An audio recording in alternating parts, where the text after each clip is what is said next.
On va mettre des voiles. Nous sommes avec Raoul Steve Bounoukan. On n'ira pas bien loin.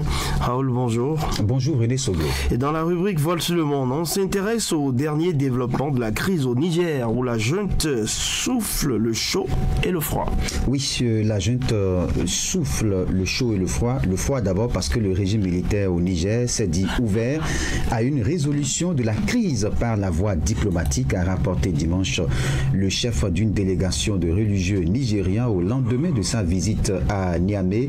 Le général Abdourahmane Tiani a déclaré que sa porte était ouverte pour explorer la voie de la diplomatie et de la paix afin de résoudre la crise, a affirmé dans un communiqué le Tchèque Balalo à la tête de cette mission de médiation menée justement avec l'accord du président du Nigeria Bola Tinubu, également président en exercice de la CEDEAO, la Communauté économique des États d'Afrique de l'Ouest. Cette médiation nigériane intervient lorsque la CEDEAO continue de privilégier une résolution de la crise par la voie diplomatique, après avoir toutefois donné son accord pour le déploiement d'une force d'intervention pour rétablir Mohamed Bazoum dans ses fonctions. C'est un pas important qui vient d'être posé par la junte, un début d'ouverture pourrait-on dire, mais le chaud parce que en même temps la junte au pouvoir veut poursuivre Bazoum. C'est le dernier développement qui vient chambouler en quelque sorte tout, et accuse donc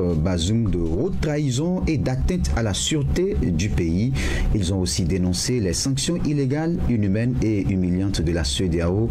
Le gouvernement nigérien dit avoir réuni les preuves pour poursuivre devant les instances nationales et internationales compétentes le président déchu et ses complices locaux et étrangers, a déclaré ce dimanche l'un des membres du régime dans un communiqué lu à la télévision nationale. Le gouvernement appuie ses accusateurs sur des échanges de Mohamed Bazoum avec des nationaux, des chefs d'État étrangers et des responsables d'organisations internationales.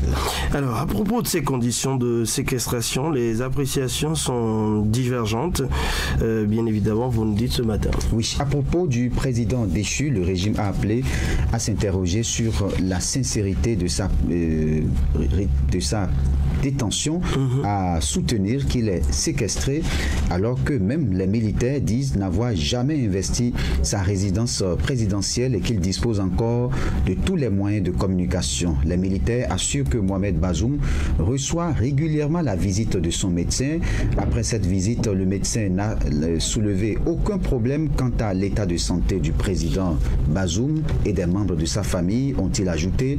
Mohamed Bazoum, retenu dans sa résidence présidentielle depuis le jour du coup d'État avec son fils et sa femme, avait déclaré dans plusieurs médias être un otage, puis privé d'électricité et contraint de manger que du riz et des pâtes. Bon. Vous êtes allé loin dans vos recherches. C'est un peu compliqué. Du riz? Oui, et des pâtes. Et des pâtes. Bon, ça peut tenir, hein, vu que c'est une situation de crise. Voilà.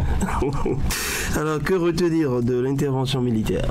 Oui, il faut retenir, René Soglo, que déjà samedi devait avoir lieu une réunion des chefs d'état-major de la CEDEAO à Accra, au Ghana, pour faire part à leurs dirigeants des meilleures options à la suite de leur décision d'activer et de déployer leurs forces en attente afin de rétablir l'ordre constitutionnel au Niger. Une réunion repoussée sine die pour des raisons techniques selon des sources militaires régionales. Le calendrier et les modalités d'une éventuelle intervention militaire ouest-africaine n'ont pas été dévoilés, mais d'après le président ivoirien Alassane Ouattara, dont le pays contribuera à cette force, elle devrait pouvoir intervenir dans les plus brefs délais.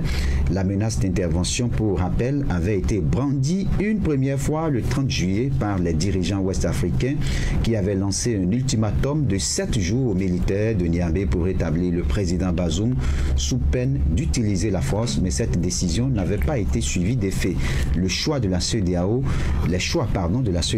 ont reçu le plein soutien de la France ainsi que des États-Unis, anciens alliés dans la lutte anti-djihadiste.